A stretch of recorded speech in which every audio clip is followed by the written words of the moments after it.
ब्रज ग्वाले से अपना दिल लगाया है, नींद भी गवाई है, चैन भी गवाया है। हमने ब्रज ग्वाले से अपना दिल लगाया है, नींद भी गवाई है, चैन भी गवाया है। हमने ब्रज ग्वाले से अपना दिल लगाया है, नींद भी गवाई है,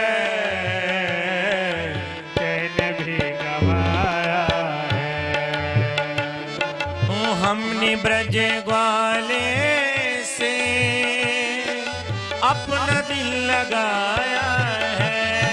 ओ हमने ब्रज ग्वाले से बलिहारी अपना दिल लगाया है। हमने ब्रज ग्वाले से अपना दिल लगाया, हमने ब्रज ग्वाले से अपना दिल लगाया है, नींद भी गवाई है,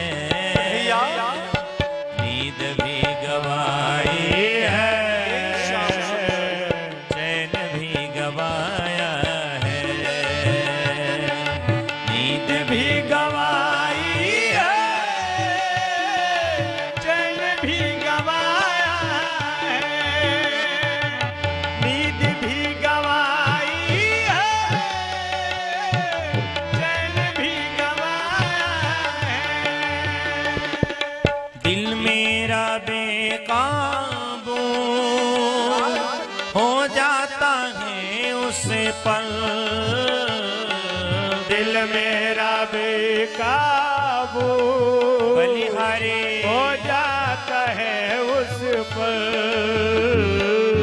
दिल मेरा बेकाबू हो जाता है उस पल, ओ दिल मेरा बेकाबू राधे हो जाता है उस पर, देखता है मेरी तरफ, देखता है मेरी तरफ और मुस्कुराया है, नींद भी गवाई है, चैन भी गवाया है, मीठी मीठी तालियों की सेवा करते हरि बोल। चैन भी गवाया है।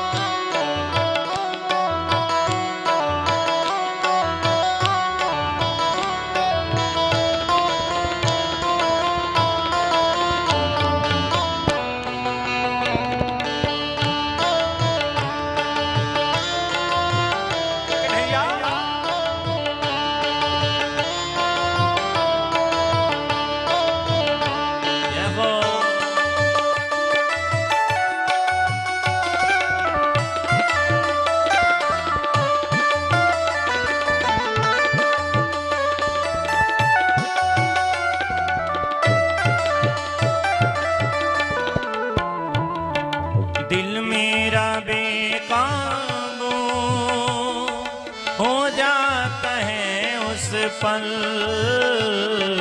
दिल मेरा बेकाबू हो जाता है उस पर,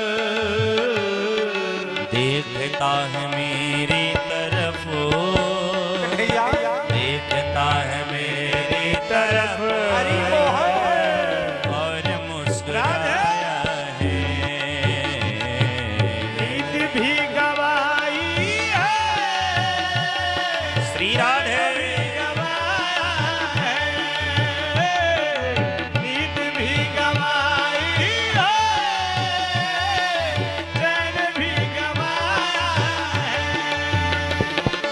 कई बार चाहा के हाल दिल सुनाऊं से, कई बार चाहा कि हाल दिल सुनाऊं से,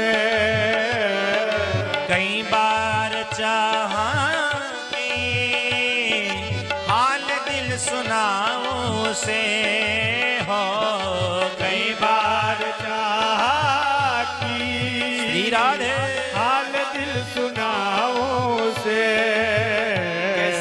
होठ मेरे खुल ना सके, होठ मेरे खुल ना सके, सामने वो आया है, नींद भी गवाई है, चैन भी गवाया है, नींद भी गवाई है, चैन भी गवाया है। श्री राधे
सारी रात सपनों में सांवरा वो रहता है,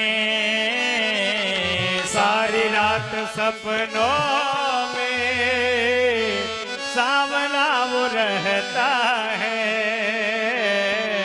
सारी रात सपनों में सांवरा वो रहता है, सारी रात सपनों में सावला वो रहता है। कैसे इस तरह ख्यालों में, इस कदर ख्यालों में मेरे वो समाया है, नींद भी गवाई है, चैन भी गवाया है। हमने ब्रज वाले से अपना दिल लगाया है, नींद भी गवाई है, चैन भी गवाया है, नींद भी गवाई है, चैन भी गवाया है, नींद भी गवाई है, चैन भी गवाया। मैया राधा रानी ने भगवान की मंगल स्मरण करी है, बलदाऊ जी को यहाँ प्रणाम करी है, और यही एक भगवान का परम बैरी प्रकट हुआ जिसको नाम है पौंड्रुक। जिन पौंड्रुक का भगवान ने बड़ा ही कल्याण किया। श्री सुखदेव जी ने कहा कि बेटा परीक्षित, भगवान से एक संबंध होना चाहिए, वो चाहे वो संबंध जैसे क्यों ना हो। बड़े गौर से सुनना, हमारे संपूर्ण अयोध्या के एक मामा जी थे, परम पूज्य पाद स्वर्गवासी श्री नारायण दास भक्तमाली जी महाराज, जिनको समस्त अयोध्यावासी मामा जी कहते थे। कारण बोले वो श्री जानकी जी को अपनी बहन मानते थे, हम सब मैया को अपनी माँ मानते हैं। तो माँ का भाई मामा भया कि ना भया। मामा जी के एक लेखनीय प्यारे भक्ति भक्त भगवंत चरित्र, उसमें लेख है कि काहो के घर मामा आए। एक बार की बात है ना कि किसी के घर एक बार एक मामा जी आए। अच्छा देखो, आजकल मामा जी लोग आते हैं तो बच्चे बड़े प्रसन्न हो जाते हैं। इसका एक कारण है कि बच्चों को ये पता रहता है मामा जी आए हैं तो चॉकलेट वगैरह लेकर के आएंगे, जाते समय कुछ पैसे भी देते जाएंगे। तो बच्चे इसी लालच में मामा जी के आगे पीछे डोला करते हैं। तो किसी के घर एक बार एक मामा जी आए तो बच्चे बड़े प्रसन्न थे। उसी नगर में एक ब्राह्मण का परिवार था, बड़ा गरीब है। तो ब्राह्मण पुत्र ने अपनी मैया से कहा कि मैया हम काके मामा, हम किसके मामा। यद्यपि उसकी कोई बहन नहीं है, पर मैया ने मन रखने के लिए कह दिया, बेटा तेरे भांजों का नाम लौ और कुश है, तेरी बहन कोई साधारण थोड़ी न है, तो अयोध्या की महारानी है। तेरी बहनोई तो राजा रामचंद्र तेरे बहनोई। उसने कहा कि फिर मेरे बहन और बहनोई मेरे घर आते क्यों नहीं हैं? तो माँ ने कहा कि बेटे हम गरीब हैं और वो गरीबों के से नाता नहीं रखते हैं। तो बहन ने कहा, पंडित जी ने कहा, बालक ने कहा कि माँ मैं अपनी बहन को मैं बहुत तेज हो गया, कम करेगी। बालक ने कहा कि माँ मैं अपनी बहन को मनाने के लिए जाऊं। न चाहते हुए माँ को भेजना पड़ा प्यारे, न चाहते हुए माँ ने अपने बालक को भेजा।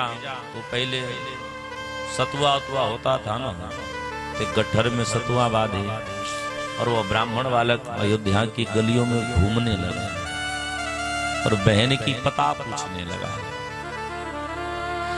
अयोध्या के लोग उसको पागल समझ बैठे, बोले पागल है जो सीता जी को बहन और राम जी को बहनोई ये कह रहा है। हमारे अयोध्या जी में ना इमली बाग है, अब कट गई है। इमलिया एक बाग था। श्रावण का महीना है, श्रावण की वो शुक्ल की दशमी को ढूंढने आया। जब दिन भर ढूंढा मिल ना पाया तो इमली बाग में गया है और इमली बाग में बैठ करके कहा कि हे बहन, जब तक तू आएगी नहीं मैं अन्न जल कुछ भी ग्रहण नहीं करूंगा। या तो तेरा ये भाई अपनी बहन को देखेगा, नहीं तो मौत को देखेगा। तेरे और मेरे बीच में केवल मौत आ सकती है। खाना पीना सब त्याग दिया। 3 से 4 दिनों तक यूं ही पड़ा रहा। ओठ पे पपड़ियां आ गई, पेट एकदम पीठ पर चली गई, खड़ा भी नहीं हो पाता। शरीर अब प्राण को छोड़ने वाला है। तिथि आई है पूर्णिमा, बड़ी जोर से जलवृष्टि हो रही है। शाम भाई वाने क्या देखे कि एक छोटी सी वाके सर पर किसी की हाथ पड़ी है। पलट के देखा तो हाथ किसी और का नहीं, वो हाथ अपनी श्री सिया जी की हाथ है। श्री सीता जी बाके सर पे हाथ धर करके पीछे रोए जा रहे हैं। भैया मुझको माफ करना, मैं बड़ी दूर चली गई थी, आने में बड़ा समय लग गया। पीछे जब मुड़ा बहन को गले से लगाया और बहन को गले से लगा करके कहता है कि मेरे बहनोई कहाँ है? तो उन सीता जी के पीछे राम जी मुस्कुरा रहे हैं और मुस्कुराते हुए कह रहे हैं, सालो साहब आपसे हम नजर नहीं मिला पाएंगे। जीवन में एक संबंध परमात्मा से होना चाहिए, वो चाहे संबंध कैसे क्यों ना मिले। आपके जीवन में पुत्र नहीं, भगवान से बढ़िया कोई पुत्र नहीं होगा। आपके जीवन में मित्र नहीं, भगवान से बढ़िया कोई मित्र नहीं होगा। आपके जीवन में शत्रु नहीं, भगवान से बढ़िया कोई शत्रु नहीं होगा। बनाना है तो उनको बनाओ ना प्यारे, जो कमी है वो सब पूरा है। श्री सुखदेव जी ने कहा कि बेटा परीक्षित, भगवान इसी रिश्ते का निर्वहन करने के लिए महाराज युधिष्ठिर जी के राजसु यज्ञ को पूर्ण कराते हैं। और महाराज युधिष्ठिर के राजसु यज्ञ को पूर्ण कराने के लिए जरासंध के घर भगवान नकली पंडित बनकर के पधारते हैं। अच्छा, प्रेम से बोलो जय सिया राम। आजकल नकलियों का बड़ा बोलबाला है। काहे? बोले नकली बड़े आडंबर बना के घुमा करते हैं। ये तब भी था, अब भी था। महात्माओं को ही, पंडितों को ही बदनाम किया जाता है। इसलिए तो रावण भी साधु बन करके सीता जी के पास गया। क्यों? क्योंकि श्री सीता जी साधु पर बड़ा विश्वास रखती है। जरासंध पंडित पर विश्वास रखता था, इसलिए ठाकुर जी पंडित बन करके पधारे। और अकेले नहीं पधारे, साथ में अर्जुन भीम को लेकर के गए। जरासंध का एक नियम है कि सूर्योदय जैसे होता है, जो पंडित जो कुछ मांगता है वो हंस के दे देता है। आज ठाकुर जी पहली बार पधारे। जरासंध ने कहा आपको क्या चाहिए? भगवान बोले पहले वचन दो, जो मांगूंगा सो दो। जरासंध ने कहा आप आ गए, यही मेरा वचन है। क्या आप चाहिए? तो युध्यम नो देहि राजेंद्र द्वंद्व सो यदि मन्यसे युद्धार्थिनो वयं प्राप्ता राजन्यानान कांक्षे